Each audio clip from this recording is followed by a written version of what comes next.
Paul Thompson is a Pittsburgh-based bassist, and I could not be more excited to have him as a guest on this week's episode of The Backstage Creative. Welcome to another episode of The Backstage Creative. My name is Krista Copper. On this podcast, I interview people who work behind the scenes of theater. Like I mentioned just seconds ago, Paul Thompson is a bass player. I'm also a bass player. I love to talk to everyone in every discipline in the theater world for this podcast, but there just is something special about talking to someone who does what you do. When I started this podcast, I made a list of people I wanted to interview, and I looked down the list and most of them were bass players.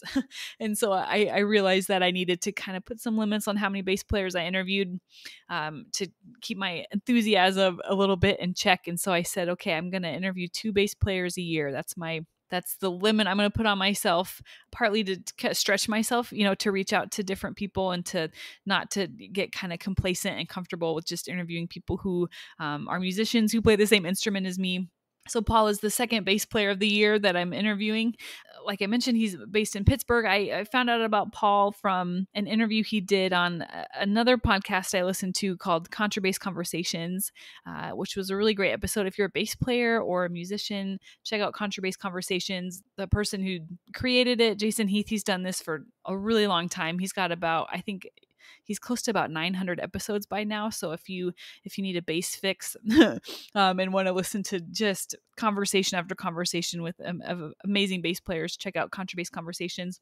So yeah, I heard that interview with Paul and added him to my list of people that I want to interview. And then someone shared a video that Paul had made. It was like an instructional video of Paul talking about how to mark up a Broadway bass book. And it's such a great video. If you're a musician, if you teach musicians, check out this video. Paul just beautifully explains how to easily mark up a Broadway bass book, how to handle page turns, some of the symbols that you can use to create, like a shorthand code for yourself. So you're not like writing words that you're trying to read while you're trying to play. Everything in that video took me years to learn, and I wish that I had seen that video way back when I was in high school and had no idea what was going on. It's one of those videos. I'm like, man, he just described in 10 minutes what it took me like 5 years to figure out. But yeah, Paul is a great website. He's done a lot of other videos that if you're interested, feel free to head on over there and check out some of the work that he's doing. I'm so grateful for you, the listener. To me, sometimes it's weird that people actually listen to these episodes. I don't know. I'm just kind of sitting here in my room, staring out the window, and somewhere, sometime, someone's going to listen to this. So that's kind of amazing to me, and I'm so grateful for the people who sit down and talk to me, especially as the world is kind of opening up and gigs are happening a little bit more, and people's schedules are getting a little more busy. I'm grateful that people want to sit down and talk to a lowly old bass player like me. Anyway, let's get to this interview. Here's my conversation with Paul Thompson.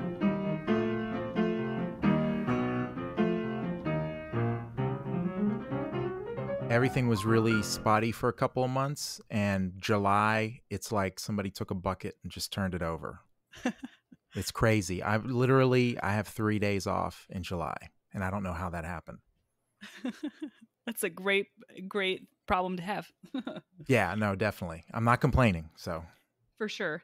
So do you do mostly like freelance work, or are you connected specifically with like one theater, or what does that look like for you? I mostly do freelance work. I am connected. There is one theater company that I've worked for next year. It'll be 30 years. I've been playing for them since I was 18 years old. And I've been really lucky in that respect. And there are a few really big theater companies in town. There are probably like 3 kind of big dogs, and it's one of the bigger dogs in town.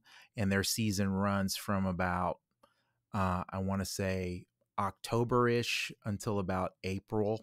And they used to do 4 or 5 shows, but now it's pre-pandemic. They probably do maybe 3 things that I get to play for, but I've been working for them pretty steadily. But other than that, I play a lot of jazz. I do recording things, and I teach a lot.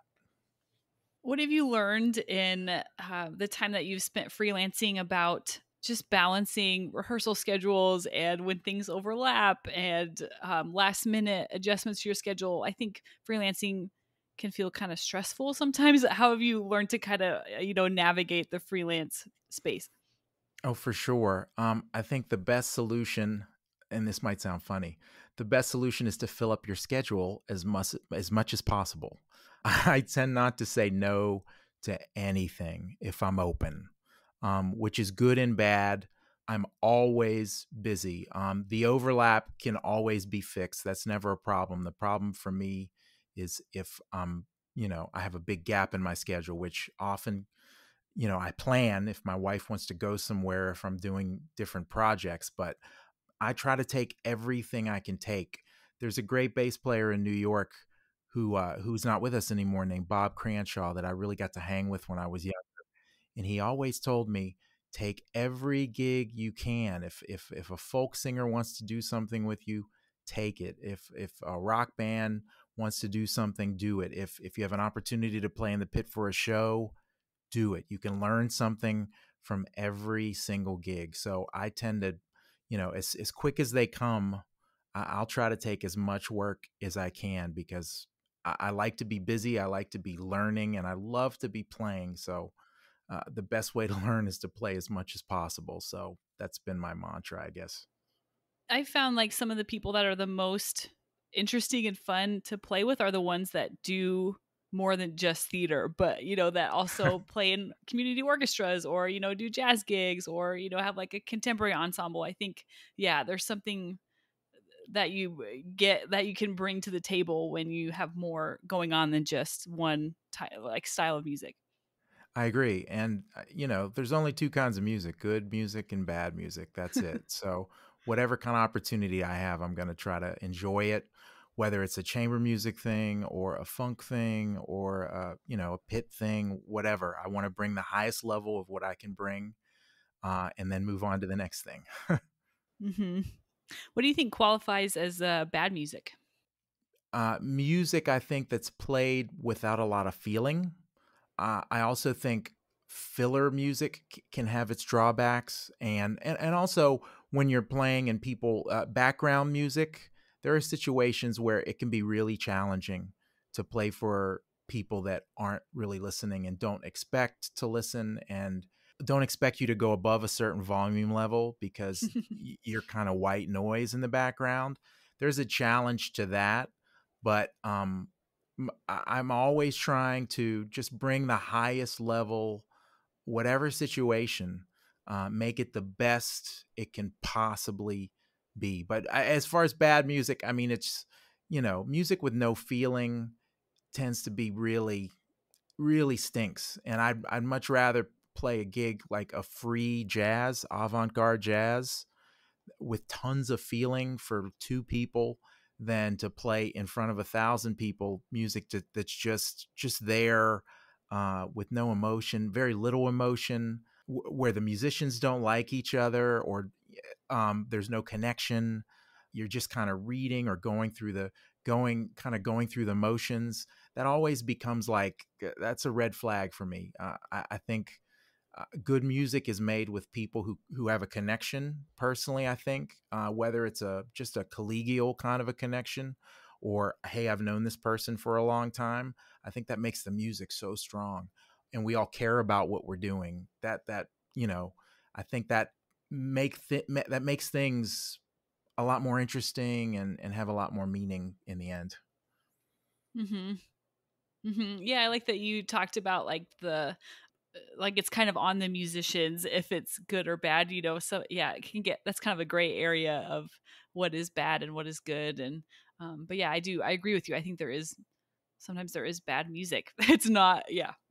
Oh, totally. I mean, I've played shows like Hello Dolly, and that's not musically Bernstein or anything, It's a lot of stuff, a lot of footballs, as we say in the business, and when you're working with a group of people that you get along with, and everybody is there to play well and have fun, then it makes that gig so much better than kind of showing up and just doing your job. Hmm. Agreed. How do you keep showing up at the highest level that you can? That's because that takes commitment and it takes like intention. Do you have any like practice routines that help you, bring the highest level of musicianship that you can to a gig? Do you have any like mental practices that help you do that? Sure. Well, I have a maintenance routine as far as the instrument. The bass is so physical. It's very much like the trumpet, where we can't really walk away for a week and then come back and expect to play on the same level that we did 7 days prior. So I have a really, I don't want to say strict kind of maintenance routine, but I have something that I walk through that makes me feel good about what I'm doing physically on the instrument. And mentally, I feel like you have to keep your head as clear as possible. I meditate a little bit. That helps me. And breathing, trying to be in the moment helps me stay really, really focused. The theater world, especially, I find more you're playing a little bit more for yourself. Everybody is very tuned into their part. The job becomes, as the bass player, you have to play your part 100%. The drummer has to do their part 100%. Everybody's kind of in a bubble. I love the challenge of trying to play perfectly, but also bring a little something extra. It's more about, instead of getting 100 on the exam, it's about getting like 105 if I can. If I can sneak some personality in, if I can bring something extra. So I always try to keep my head clear. I always make sure that I can physically accomplish what I'm going to accomplish on the instrument. But I also kind of swing for the fences as far as, okay, the goal is to really play the show, but there's a little bit extra that I want to achieve as well. So that helps keep me kind of laser beam focused, and also to stay in the moment as much as possible. And that's for any music that I'm playing, whether it's jazz or funk. It's to stay in the moment. The more I can be in the moment and enjoying the moment and breathing and keeping my eyes open, the more I can enjoy what's being played. That's always the goal, is to stay in the moment. Don't worry about 2 cues from now. Don't worry about the bass solo that's going to happen in 20 choruses. Or the tempo. Stay in the moment. That's always my goal. Be in the moment, and that's where the purest, most enjoyable music happens for me. Yeah, I can relate to that. I would say that most of the time when I make a mistake, it's because I'm thinking ahead or worrying about a page turn, or yeah, I'm not in the moment. And I think that's, at least for me, when most of the mistakes happen. Yeah. No, a lot of musicians, a lot of us suffer from that kind of thinking ahead, thinking about what you just did, self-analysis in the moment. That's such a like bad thing. And I'm just, I'm 47 years old. I'm still really working on trying to be in the moment every single time I play music. It's the greatest place to be. Hmm. Hmm. Especially in our culture where everything is so fast paced, and we're always distracted and have a TV show running in the background while we're doing something else, and it's just um, such a needed break almost to perform or to do a rehearsal and just be in that moment. Oh, totally. And I found that since the big break we've all taken, um, I'm really enjoying music like I never have before when I play. I've been telling people, like, it's been like I'm 10 years old. Like, I'm hearing sounds that I've never heard before when I'm playing with people. It's really amazing, and I don't want this to stop, because pre-pandemic I kind of got into a thing where, just playing all the time, playing, and you get to a point where, let's say an F7 chord comes up, and your brain kind of goes, do that F7 thing you do. Okay, now do that C minor thing that you do. Like, your brain is just, you're on autopilot to a certain extent. And now I'm just hearing things like they're so new, like I'm breathing again for the first time. So it's really enjoyable. And I want to continue this kind of a, vibe, because it's the best I've felt in a long time playing music after this break, playing music with other people. It's been unbelievable. Yeah, I did. I had a similar experience, and I'm excited to see how the industry changes and how the shows we do change. And I think the break has given us clearly just so much space, and so I'm excited to see, the fruit of something that was so devastating. But to see the good things come out of it. Yeah, I'm looking forward to it. For sure. I also think, and this might be premature of me, I think we're going to have a big kind of renaissance. I think I think the artistic level is going to go up. I think we're going to see a lot of live music happening, live performance, theater, dance. People are going to want to really, really see it, and we're going to have a chance to really connect with people and make beautiful, beautiful music like on a level that we haven't seen in decades. And I'm really excited about it. And I think there's like, you look after world wars, after, catastrophic global events, just how the arts have thrived. And I think, yeah, if we just hang on a little bit longer, I think artists, the arts, music, theater, whatever, are really just going to thrive, and there's going to be a lot of really good things happening. So it'll, yeah. Yeah, I totally agree. hmm hmm I would love to hear how you got into bass playing. Where are you from? Yeah, how you got into music in the first place, in theater, and kind of what has led you to where you are today. Sure. I grew up during a time, this is like my old man speech now. I'm starting to embrace being almost 50. I'm going to be 50 in 2.5 years. I grew up during a time when music was pretty standard in education when you grew up.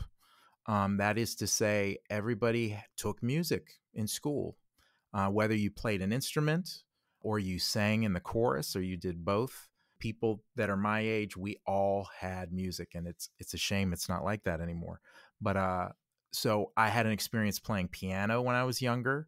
I played a little bit of violin. This was all like second grade, and then I did visual art. That was kind of my focus for a long time. And when I was in the seventh grade, actually sixth grade, I started playing trumpet, which I really loved. And then in the seventh grade, I met my best friend when we were growing up. He was a drummer. He's in New York now. He's a pretty successful drummer. He's a great guy named Paul Wells. He was really into playing drums. He was a prodigious type of talent on the drums. And we became friends over like stupid stuff like Star Wars and ninjas. And, we started hanging out every weekend, and he was playing me all this music that he loved, which was like progressive rock. It was like Rush and Yes and Emerson, Lake and Palmer and stuff like that.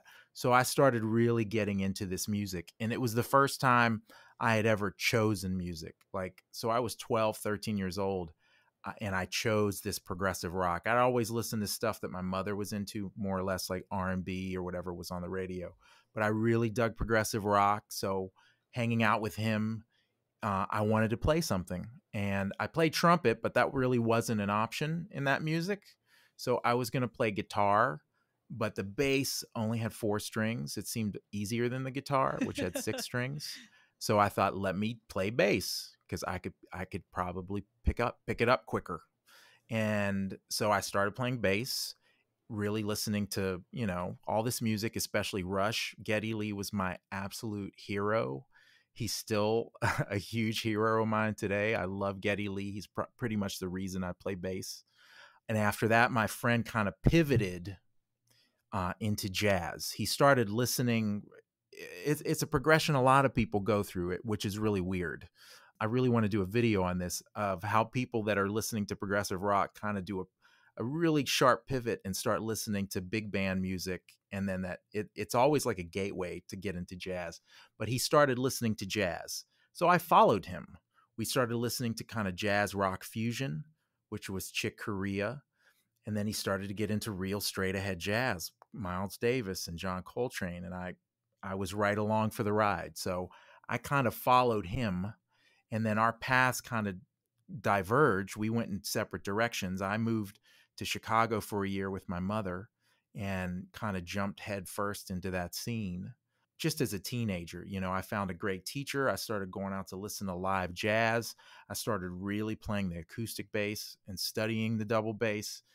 And so when I came back to Pittsburgh and I went to college at Duquesne University, I was a performance major on the bass and like head first, like playing in the orchestra, doing gigs after school, really trying to play the instrument and jumping into the jazz scene in Pittsburgh, which is really rich. We are really lucky where I live.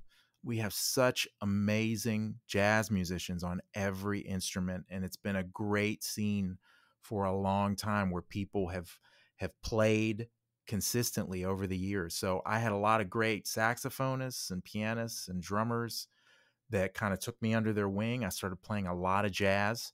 And then while I was in college, there was a percussionist who I was really good friends with, same year as me. We played a bunch of gigs together. We loved playing with each other. And he said, "Hey, man, I'm working for this theater company," which was kind of an upstart. And this was almost 30 years. This is 29 years ago. He said, "I'm working for this theater company, and they're doing this show called Hairspray," which was kind of a Motown-ish kind of a tribute to women performers, women singers. There was stuff by Diana Ross, stuff by Janis Joplin, Tina Turner, kind of a tribute to the late 60s, early 70s women who were kind of pop singers. "Do you want to come? They're looking for a bass player, somebody that can play Motown." I was like, "Yeah, sure." So I jumped into that. That was my first real professional theater experience. And from there, that went to we did a show called Beehive, and about a year later they expanded their season, and the director came up to me and said, "Hey, we're doing Annie. Do you want to play Annie?" And I said, "Sure." I said, "I play double bass too, right?" And he went, "Great, bring that."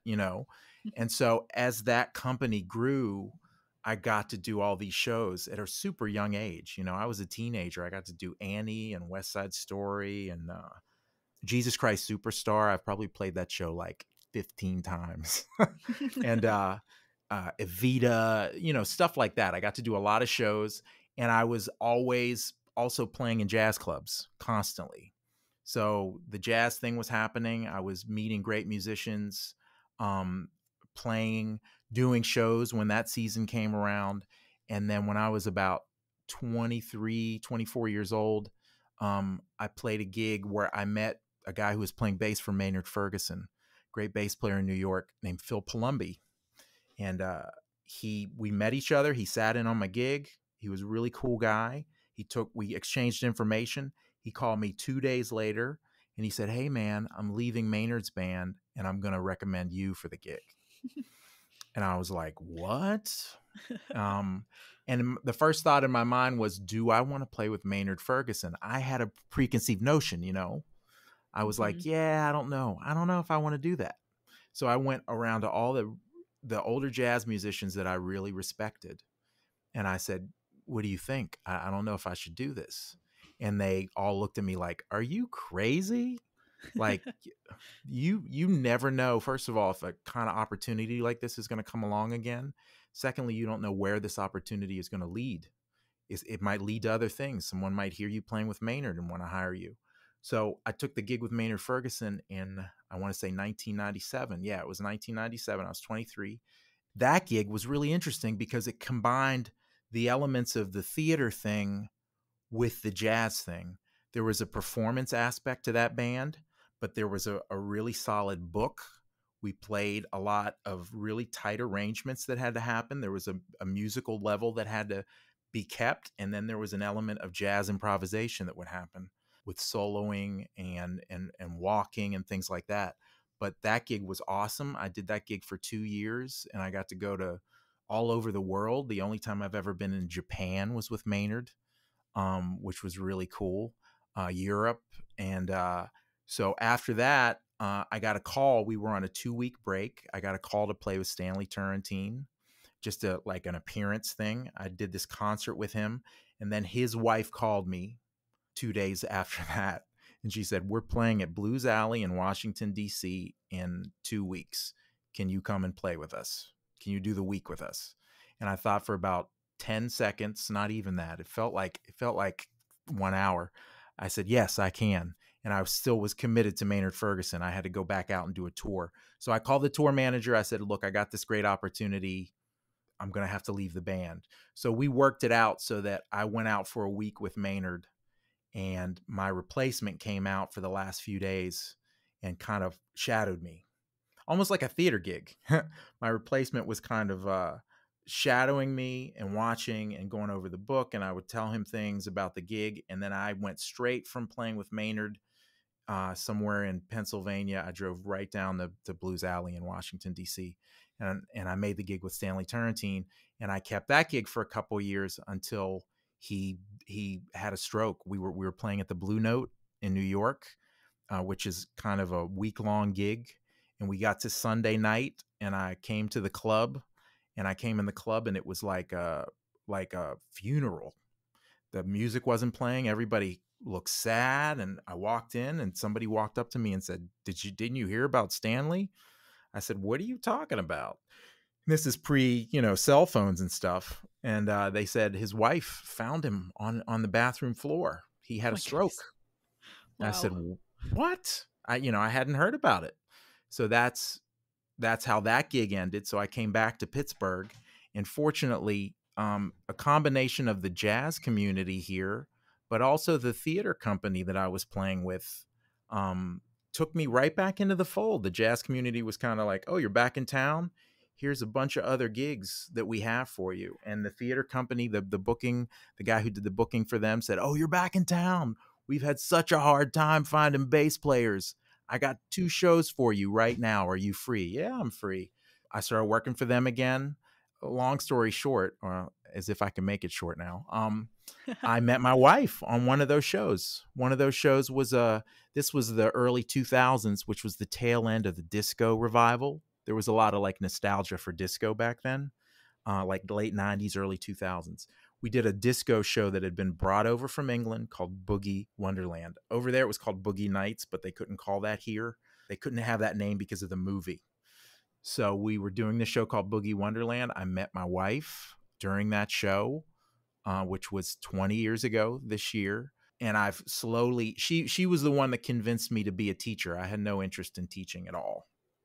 And in my mind, in my 20s especially, teaching often meant like, "Oh, you just gave up on playing. You're not playing enough." The famous, those who can do, those who can't teach, was at the forefront of my mind. And my wife, who's an actress, really got on me. She said, "No, no, no, no. You have to do this. This is a responsibility, and it's a way for you to make some money as a starving artist." And she really slammed it over my head. She really made me start teaching. So I started taking private students on, and eventually I started teaching at the Performing Arts Middle School, which is where she was at. And then I moved up to the Performing Arts High School, and then I got a couple of college gigs. And the whole time I've been playing jazz. I've been making theater gigs over the years with this wonderful company I play with called Pittsburgh Musical Theater, if I could give them a shout out. And I've had other opportunities. I often get to, I play with a Pittsburgh Jazz Orchestra, which is kind of the premier big band in our city. It was led by a trumpet player named Sean Jones for a long time. I get to travel often. Sometimes people will have me fly to different places to do different gigs. Yeah, and sometimes I'll get to, there's a huge theater company in town called the Pittsburgh CLO, the Civic Light Opera, which my college teacher has been their bass player for like 40 years. And sometimes I'll get to sub for him, which is really exciting. So there's a lot in a city like Pittsburgh. If you play bass, and I often tell my students this, if you're an average bass player, you will work a lot. People will always need bass players. And fortunately, in this environment, they're great musicians. And I've been able to just keep playing and keep working. And there's always work if you look for it. And it doesn't have to be just playing jazz in clubs. Someone will call you, "Hey, there's a wedding thing. Can you come do this?" "Sure. Let me check that out. Let me see what that's about." "Hey, there's a recording session going on. Can you come do this?" "Yeah, let me do that." So, diversifying has been the key to kind of staying afloat, but everything is a challenge, like I said, and I always try to bring the highest level possible. I've part of my living has been made subbing for people too. There's a couple of really amazing bass players here in town. There's a guy who plays with the PSO, the Pittsburgh Symphony, which is a really, really great orchestra. He's one of the best jazz bass players you'll ever hear in your life. His name is Jeff Grubbs. He's a wonderful guy. He's been here over 20 years, and he's very highly in demand. There's also a really legendary jazz bass player here named Dwayne Dolphin, who's been really highly in demand for years. And often I will get to sub for those guys, which is an opportunity I really cherish and appreciate. I get a lot of chances to play. I'm thankful for each and every one. So that's the long version of my story. No, I love it. I love subbing so much. I think it's one of the most terrifying experiences in life that you can possibly have. What makes a good sub? Over preparation. First of all, you have to get over your ego. And that's every musician, man. There's so many ego things that we deal with constantly as artists, but you have to get over your ego. You have to get over the fact that you weren't the first person that they thought of, and you weren't the first person that they called. And then you have to go in with an attitude of, frankly, sometimes I'm going to make this person wish they called me at best, but at minimum, I'm going to really nail this gig. I'm going to bring my thing, and I'm going to be as truthful as I possibly can be with my thing and make the music happen first. That's always the thing. Not me. I'm going to make me happen first.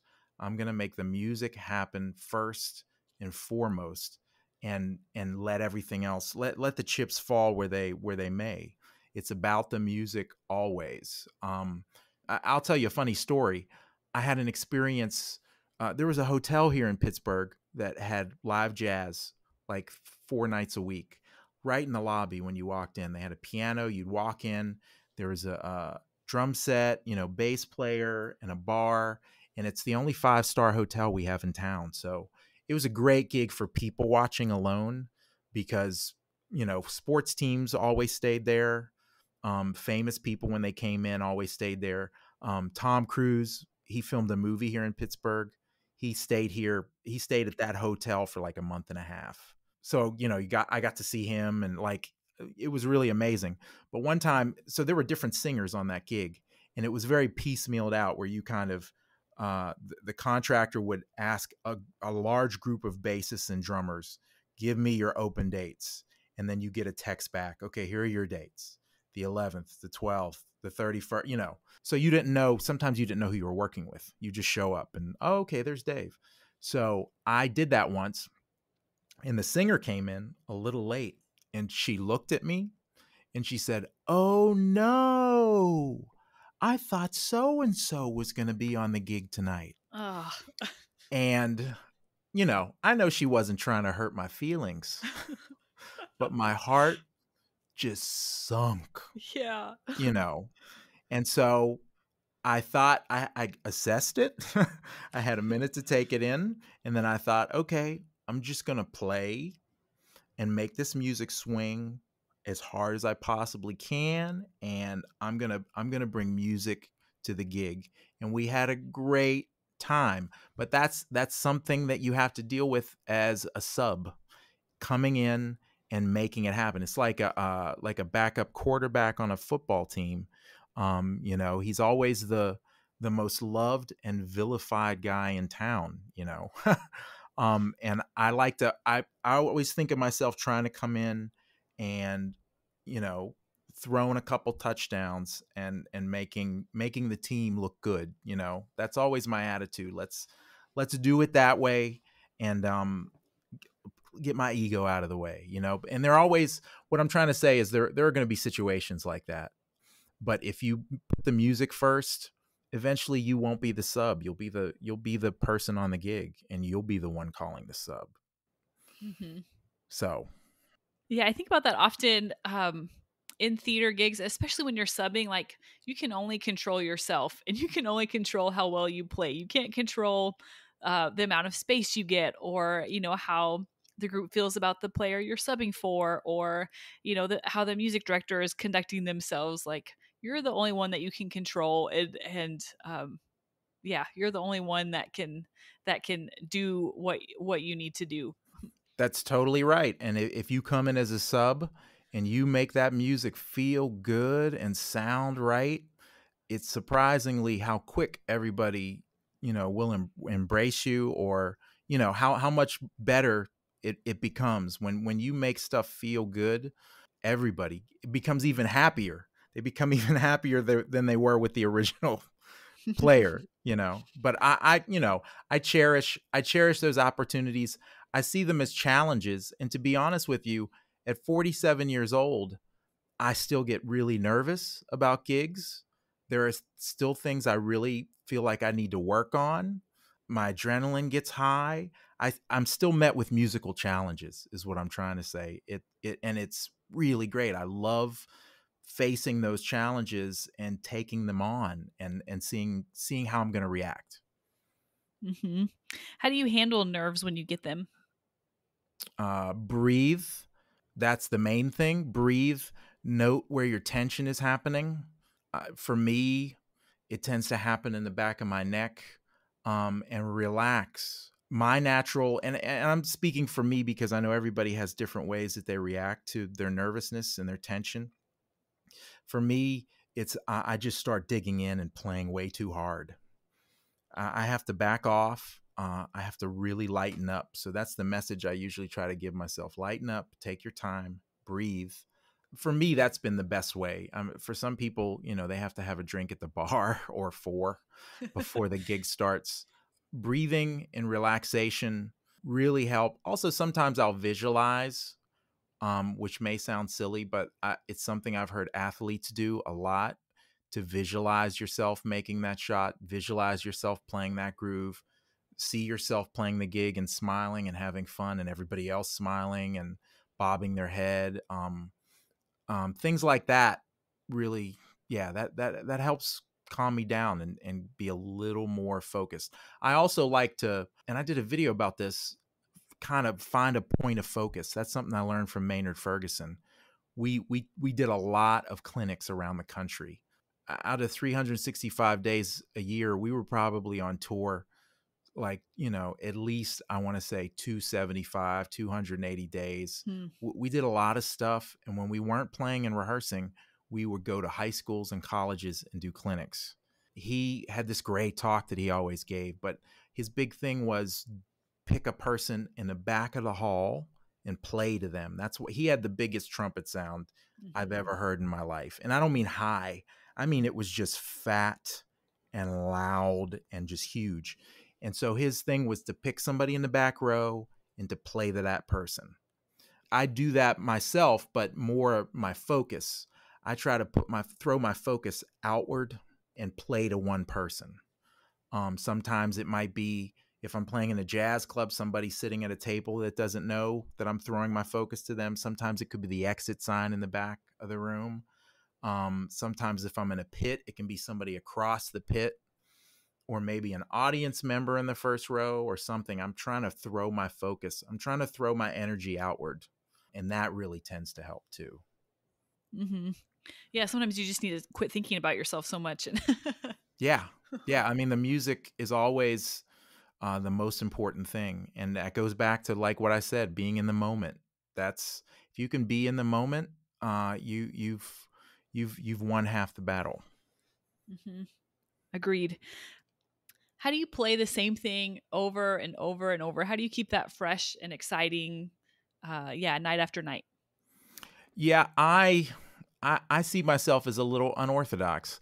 I don't play the same thing over and over, in the sense that I need to find cracks that I can mess with a little bit during a show.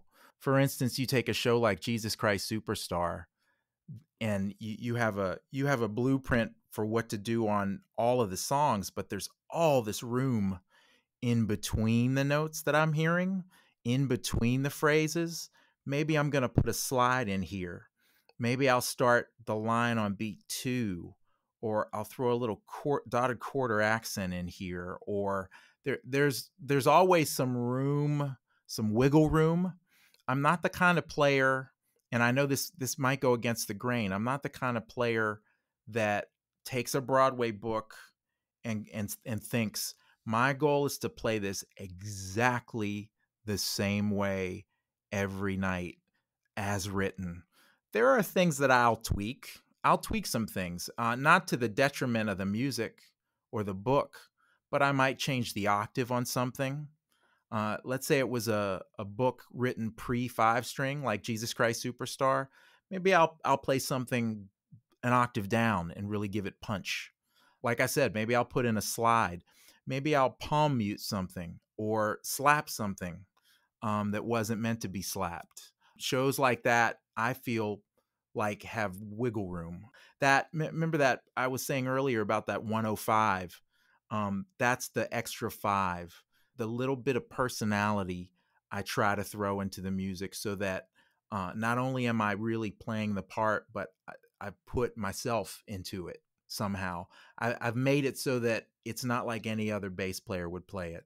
And that's the jazz musician in me. Whether I'm playing Mamma Mia, which I did last year, or Grease. I'm doing Grease in like 2 weeks. It's a pretty easy show, but it's really fun.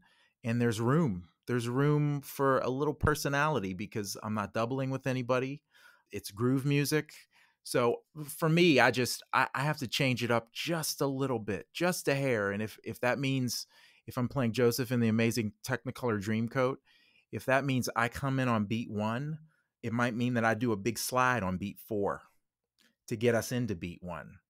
But I found in my experience, when I do those kind of things, it really makes the other pit musicians listen too. Like they get into it. They're like, oh yeah, So I enjoy that. I enjoy putting a little something. And to be honest with you, the fact that I've been basically the bass player for this same theater company for almost 30 years gives me a little bit of leeway in that respect. Gives me a little bit of leeway because I've been the guy. And they trust at this point, and there are MDs that I've worked with. There are probably a handful of MDs I've worked with that trust my musical decisions. Unless something I tend to, unless something is super doubled or super essential to what's happening musically, they're gonna let me throw that, that fill in, especially if we're playing a show like what is the show about Baltimore? Hairspray. That's the first show that comes to mind. There's some leeway there. It's a groove show, It doesn't have to be note for note, I feel. It just has to feel good and it has to line up at certain parts. So my attitude is do your job, be where you have to be when the ball is thrown. Otherwise, make it musical, make it fun. Yeah, so that's how I try to keep it interesting. Mm-hmm. How do you make sure that stays tasteful? I know when I was younger and first doing shows, I would like add things, but then it'd be like way too much or in the wrong spot. Like how do you kind of keep that under control when you're messing with what's written on the page? You gotta serve the music first and foremost, and the musicians you're playing with. My best friend in the pit is always going to be the drummer.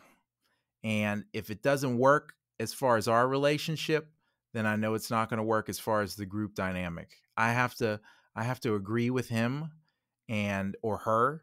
And if they give me the okay, if it feels good, then I can mess around a little bit. And yeah, I don't want to paint the picture that I recompose the whole book as far as what's written. The jazz musician in me wants a little bit more than what's written on the page. So I tend to just give it a little bit of extra instead of just, I know there are guys and great men and women who have played books, who make a living playing on Broadway in New York, and they play the same exact thing every night. There are books, to be honest with you, like West Side Story. Yeah. I can't add anything to that book. And it's so hard. Just getting through it is great, Yeah. So I'm not going to add anything to that. But, if I'm playing Dreamgirls, that's open a little bit. So, sometimes the orchestration, the way that it's arranged is open for your own kind of input. So yeah, I try to keep it balanced. I make sure the drummer and I can hook up and it's musical and just serving the show. Mm-hmm.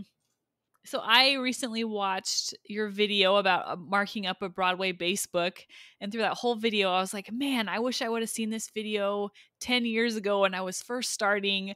I would have avoided, having to erase scribbled out cuts, and, I would have been able to avoid trying to figure out my handwriting, instead of, because I didn't know like what symbols to write in. And so I just loved how well you explained like marking up a book. What prompted you to make that video?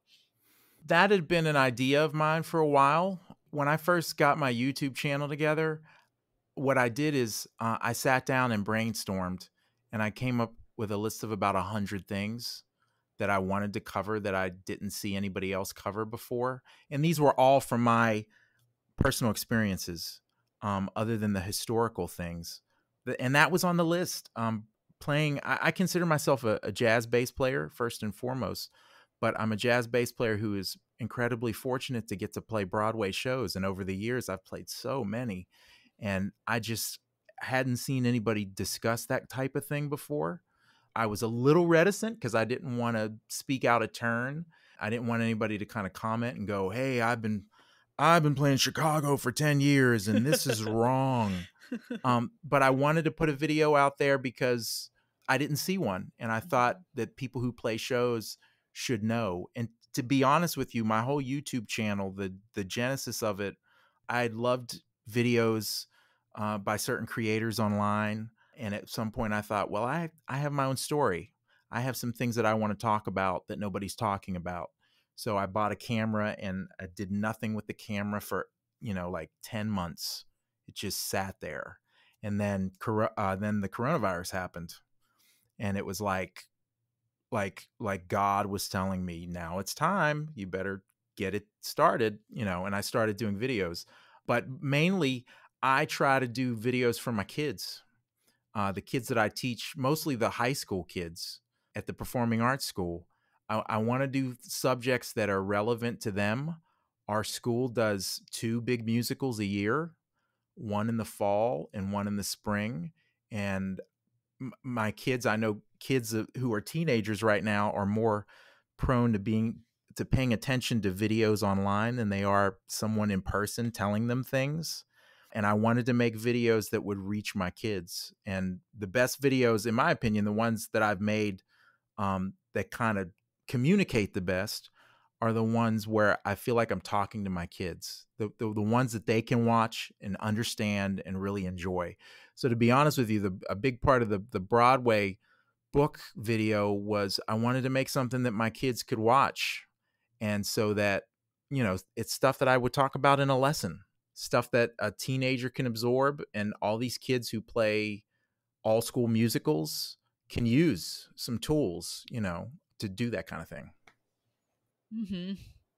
Yeah. I love that. I grew up in like a rural part of the world, and I look back and I was like just dying for resources like this. Like, how do I handle page turns? Like, I had no idea how to figure out page turns. And so I'm so glad that there's people out there now that are, putting out these videos and helping younger people just with kind of things that I think once you get to a certain point in your career, you just take for granted that you had to learn how to do these things in the first place. No, you're absolutely right. And the funny thing about the page turn thing is most of the comments I've been getting on the video are, well, I haven't turned a page since I mostly use my iPad now with the Bluetooth turner.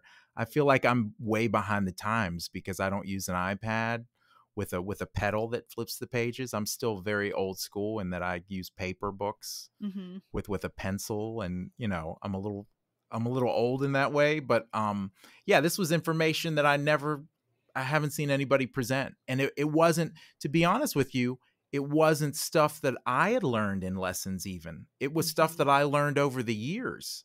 The whole arrow thing, slowing down and speeding up, that was an MD thing.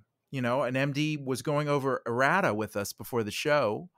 And okay, when you get to measure 37, we're going to do a little speed up there. So let's do our forward arrows there. I was like, oh, forward arrow. Okay. Like, it was stuff that I had picked up over the years. Or when you sub for someone, I think I subbed for someone on a show, and they actually wrote the rest on the next page so they wouldn't have to flip it so quick. And I thought, wow, what, I wish somebody would have taught me this. So yeah, so I'm going to continue to try to, I don't know, we'll see, sharing things, but mainly trying to reach these teenage kids that seem to really be into the videos rather than in person. So you mentioned that you were really hesitant to get into teaching. What won you over? Like, was there any like event or turning point where you're like, yeah, I really love teaching, and this is something that I really enjoy? Yeah, I think we all get that feeling. I would compare it to, and I don't play golf anymore, but I would compare it to playing golf. It's like, why are so many people into playing golf? Because everybody's so bad at it. But it's that one hit when you hit the ball, and it just flies and it goes straight and it goes 400 yards, and it's the feeling of that why people are chasing. It's very similar for me with teaching. When you have that kid that gets it, the power you have to pass something on, and you hear a kid actually get better in that moment, or really understand something and show you the comprehension in that moment, there's nothing like it. It's like hitting a home run. It's such a great feeling, and we work a lot for it. We're not hitting home runs. As a teacher, I don't feel like I'm hitting home runs every time I'm going to bat. But when you do get that student that really takes your information, and not only do they get it, they love it and they want more of it. It's really addictive and wonderful when you can pass something on. And that's just grown over the years. Like that was kind of a rare event when I first started teaching, and now you're finding different ways. It's very much like playing music, where I'm constantly trying to get better at it, and I'm reading about it, and I'm trying to find different ways to communicate, and different new ways to approach scales, new ways to show kids what's happening with the bass. It's so exciting to me now. Yeah, it's just thrilling. The one thing I probably didn't understand is how much preparation goes into it as well. Just like being a performer, just like playing music, you've got to have preparation. And preparation is really super important. And then you can just be free, very much like the instrument. The more we practice, the more we put in, the more we can be in the moment and be free. And teaching is so much like that. You prepare, you get in the moment, you're prepared, and sometimes it goes in another direction, and you're just ready for that to happen, and it's really cool. Yeah, when I see a kid who really gets it and really runs with it, it's just the most thrilling thing to me. And now in my late 40s, I have students who are professional bass players, and that just blows my mind. Like, I'm so thrilled to have been a part of someone else's journey, and to help them, in the end. And I try to explain this to my friend Paul, the drummer that I mentioned in New York. When you're playing, it's like you're planting your light in someone else, which is really cool. But when you teach, you plant your you plant your light into someone else, and then their light goes into all these other people, so it's like your web becomes even bigger when you teach. Your light is going to so many other places, and I love that. I love this, the sharing, the connection we all have, and just seeing kids get it is like so great. It's almost as great as like playing the greatest music ever. So I'm so thankful that my wife made me start doing it. How do you try to connect with a kid who just doesn't want to be there? Their parents are making them take bass lessons, they're not really into it. How do you connect with students that are just a little more distant? I try to find something that we can have common ground on. One of the schools I teach at, this performing arts school, it's a public school. Kids have to audition to get in, and some of them, frankly, after a year even, they're just like, yeah, I don't want to do this anymore, because they're kids. I have to find a way to connect with them on a human level, and that's first and foremost what I try to do. Let's have a human connection. For some kids, it was one kid in particular. I remember he would come in for his bass lesson, and I would be like, "So what happened to the Jets, man? They got killed," and we'd spend 10 minutes talking about the Jets because that was his team. It might be that. If I get lucky, it might be, oh, this kid just heard Portrait of Tracy by Jaco Pastorius. Let's talk about that. Let's spend the next couple of lessons trying to learn that and talk about it. And why does it sound like this? And how does it feel to play it? Or, one kid wants to learn YYZ. Sure, let's do that. After I've tried to connect with them on some kind of level there, they'll give me something back. It's a give and take, We do a little bit of YYZ now. All right, how about you show me a scale now? Or let me show you the scale they use in this song. It's totally about connection. There has to be give and take. So I find it, if I can meet them halfway somewhere on whatever it is. There's a kid that I started teaching over the pandemic, who I would assume is like a lot of kids. He discovered the bass because of Davey 504, who has a huge following. I don't know if you're familiar with Davey 504. He's this, yeah, he's incredibly funny. He's a great player. And this kid came to me because he was just basically like, I want to do that. I want to slap the bass like him. So I give him a couple of things, and then let's sneak in some music. All right, well, here there's a scale involved with this, and here's this technique, and there's give and take. So that's the biggest thing I found. If there's some kind of common place we can meet, there's something I want to teach you, but there's something you want to learn. Let's take those things and meet somewhere in the middle, and we'll both come out on top. Mm-hmm.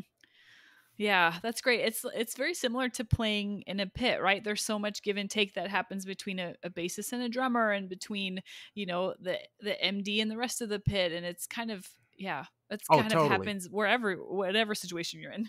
Totally. And sometimes it's magical. Sometimes it's 2 bars and it's heaven. And sometimes it's a whole show, and what are we going to do? It's about figuring things out. There's going to be a common ground that we have, and let's figure out where that is. Yeah.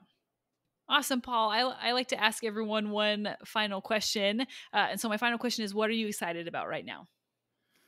Well, naturally, I'm excited about getting out and playing again, being around people, playing with people live, being in spaces with large numbers of people, playing music, and just seeing people, to be honest with you. This has been a crazy, crazy, crazy kind of 14 months that we've all been through. I'm spending more time now listening to other people and hugging other people than I have in my whole life. I've been vaccinated. I make sure everybody's vaccinated. So I feel good about hugging people, but making connections. And it really has revealed to me the reason that we play music in the first place. I feel it's to connect with one another on a very deep level. So yeah, playing music live, seeing people live, having long hugs.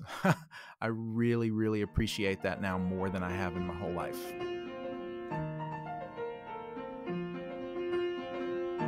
The music for the Backstage Creative was improvised and performed by Ian Leroy, and the logo was designed by Carly Wagner.